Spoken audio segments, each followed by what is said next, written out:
अहिले रिसेन्टली त अब मार्केट अलिकति अनसर्टेन मोडमा चाहिँ देखिएको छ होइन। स्पेसिफिकल्ली ब्याङ्किङको जुन मुभमेन्ट हो उसले मोमेन्टम क्रिएट गर्न सकेन। ट्राई चाहिँ गरेको थियो।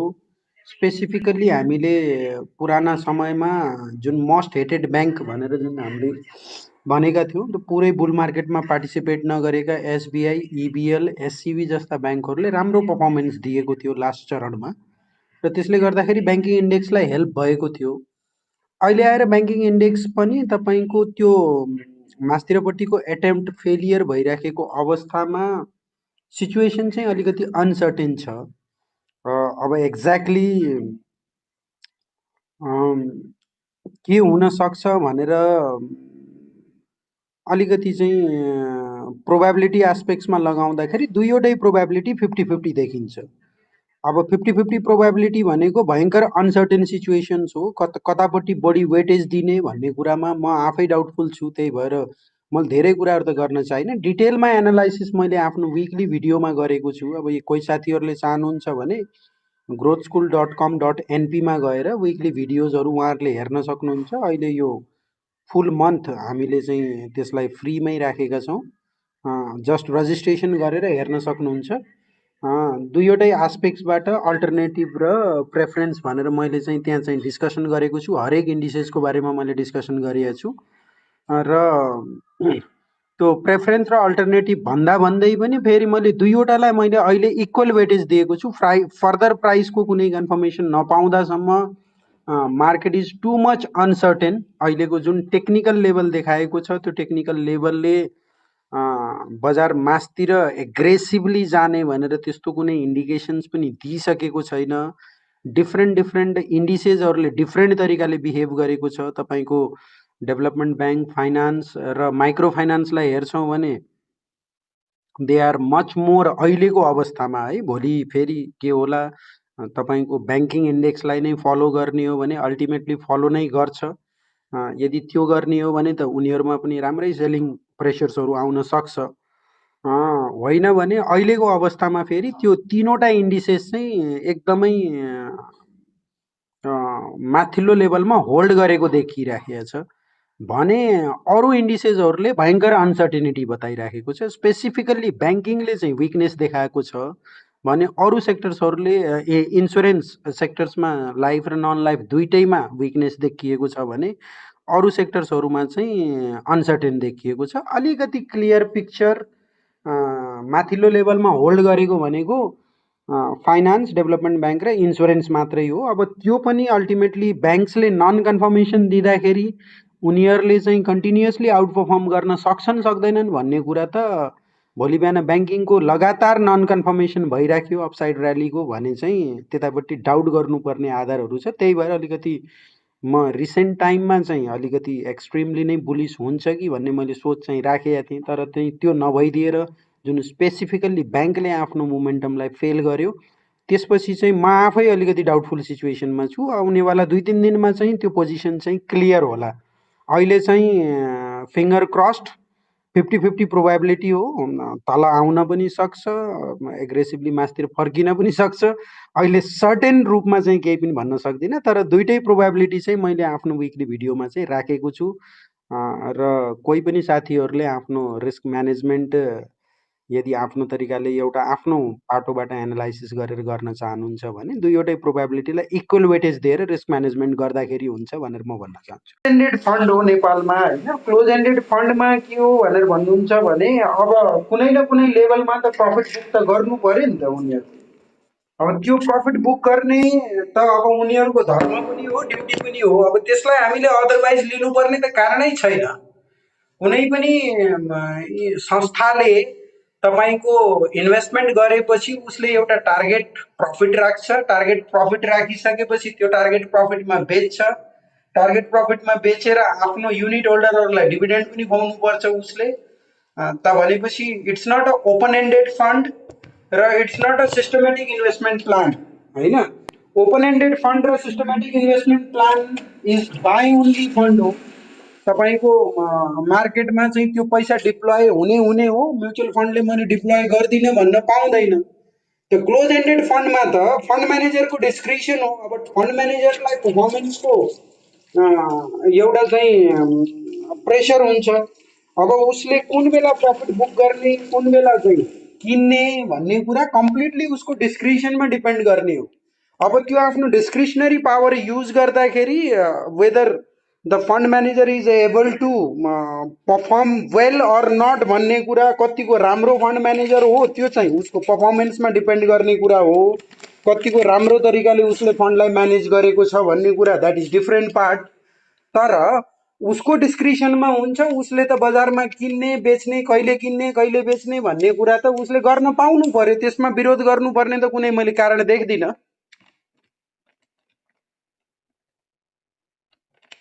अनि नेपालमा यो म्युचुअल फन्डहरू मार्केट मेकर हुन्, तर त्यो अनुसारले काम गरेनन्। बजार झरेको बेलामा यिनीहरूले किनेर बजार थमाउनु पर्छ, बजार धेरै बढेको बेलामा यिनीहरूले अलिकति रोक्नुपर्छ भन्ने जस्तो चाहना गर्छन् अरूले। यसो लेखहरूतिर पनि देखिन्छ कि विदेशमा पनि म्युचुअल फन्ड मार्केट मेकरकै रूपमा हेरिन्छ, उनीहरूले पनि आरक्षण पाउन सुविधा पाउँछन् सर आइपिओमा स्पेसली। अब यस्तो हो, सुन्नुभएछ मलाई होइन? सुनिएछ सर, सुनिएछ। ओके, यस्तो हेर्नुहोस्, अब विदेशमा त अब जुन आइपिओ हुन्छ त्यसमा म्युचुअल फन्डलाई कोटा भनेर त्यसरी एज स्पेसिफिक हुँदैन। त्यहाँ चाहिँ जस्तो मैले इन्डियाको एक्जाम्पल लिन्छु है। इन्डियाको एक्जाम्पलमा के छ भन्दाखेरि बुक बिल्डिङ प्रोसेसबाट आइपिओहरू आउँछन्। त्यसमा क्युआइबी, क्वालिफाइड इन्स्टिट्युसनल बायर भन्ने कोटा हुन्छ। त्यो कोटा छुट्याइएको हुन्छ। अब इन्डियामा जति पनि बुक बिल्डिङ प्रोसेसबाट आइपिओ आउने हो, रिटेल इन्भेस्टर्सको लागि ओन्ली 35% हो कोटा। बाँकी चाहिँ तपाईँको क्युआइबी र एचएनआइजहरूलाई चाहिँ आरक्षित छ, सुरक्षण छ उनीहरूको लागि चाहिँ। उनीहरूले नै तपाईँको प्राइस डिटर्मिनेसन नै तपाईँको इन्स्टिट्युसनल बायर या हाई नेटवर्थ क्लाइन्टहरूले गर्ने कुरा हो। एचएनआई भनेको एचएनआई कुन क्याटेगोरीमा फल गर्छ भनेर जस्तो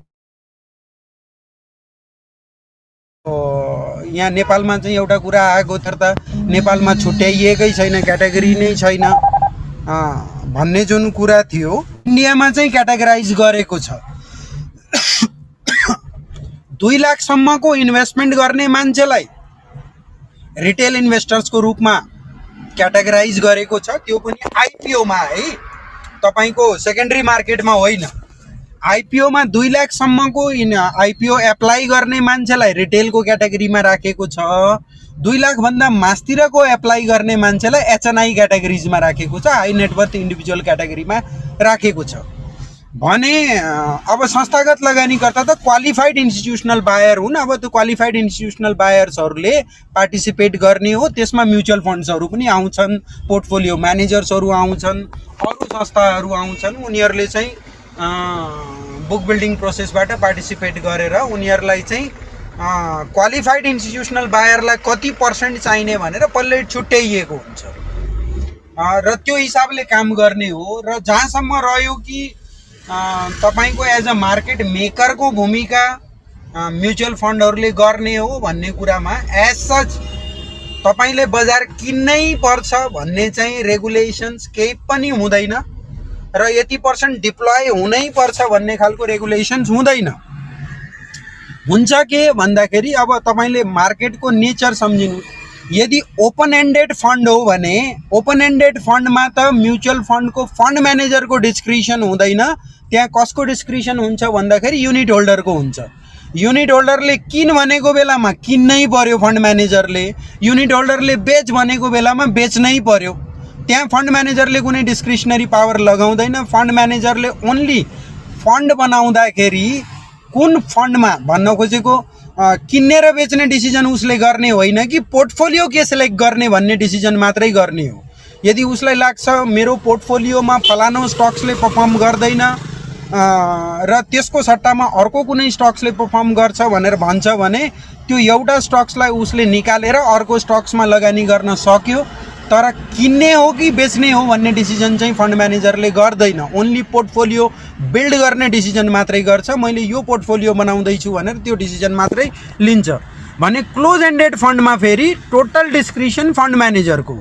कति बेला चाहिँ उसले पैसा डिप्लोय गर्ने, कति बेला क्यासमा बस्ने होइन, कति बेला बजारबाट एक्जिट हुने, कति बेला कति क्वान्टिटी प्रफिट बुक गर्ने भन्ने कुराहरू क्लोज एन्डेड फन्डमा चाहिँ टोटल्ली फन्ड म्यानेजरको डिस्क्रिसनमा फर पर्ने कुरा हो।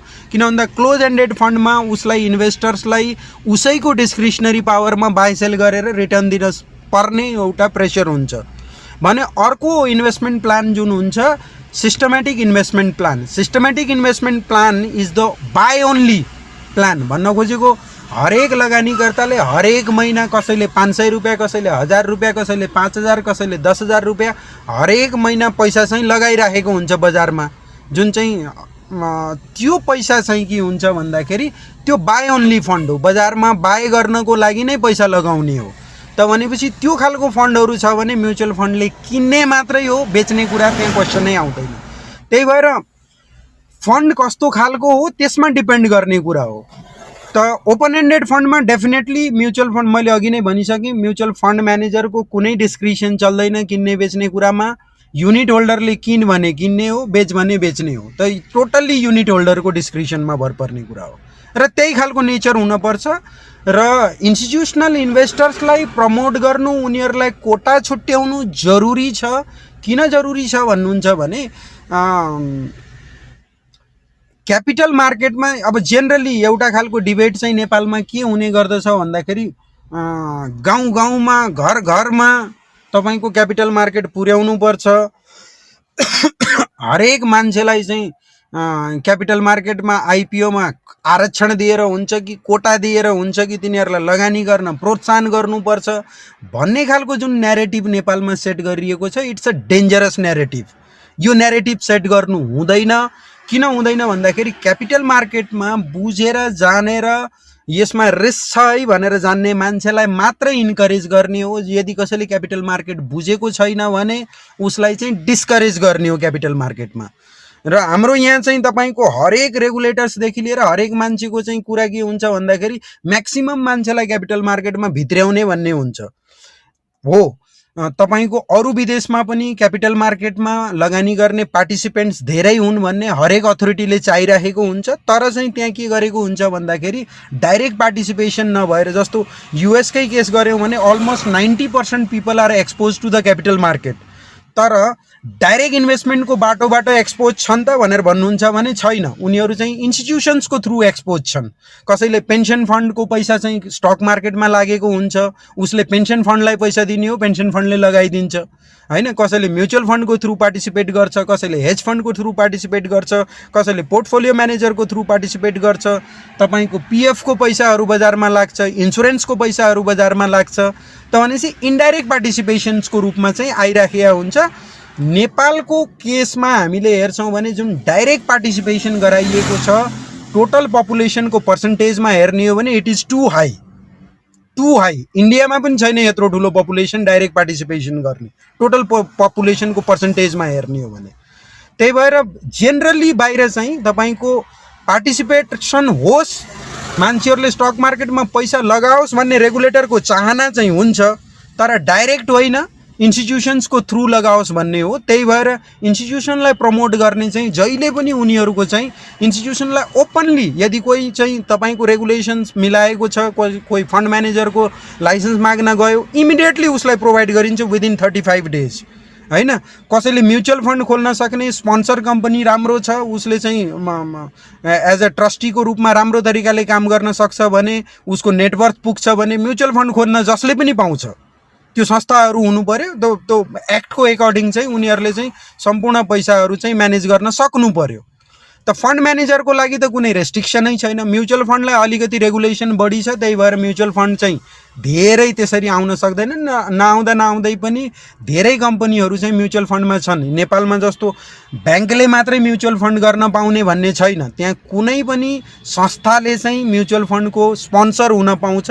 एज अ ट्रस्टी एक्ट अन्तर्गत आफूलाई चाहिँ रजिस्टर गरेर ऊ चाहिँ ट्रस्टी भएर चाहिँ म्युचुअल फन्डहरू स्पोन्सर गर्न पाउँछ। त्यहाँ नेपालमा मात्रै रेस्ट्रिक्सन्स हो कि ब्याङ्कहरूले मात्रै पाउने या ती संस्थाहरूले मात्रै पाउने भन्ने कुरा त्यस्तो चाहिँ छैन। त्यो भनेपछि डिफ्रेन्ट तरिकाको कुराहरू हो। जहाँसम्म मलाई संस्थागत लगानीकर्तालाई प्रोत्साहन गर्ने कुरा हो, आई अलवेज वेलकम।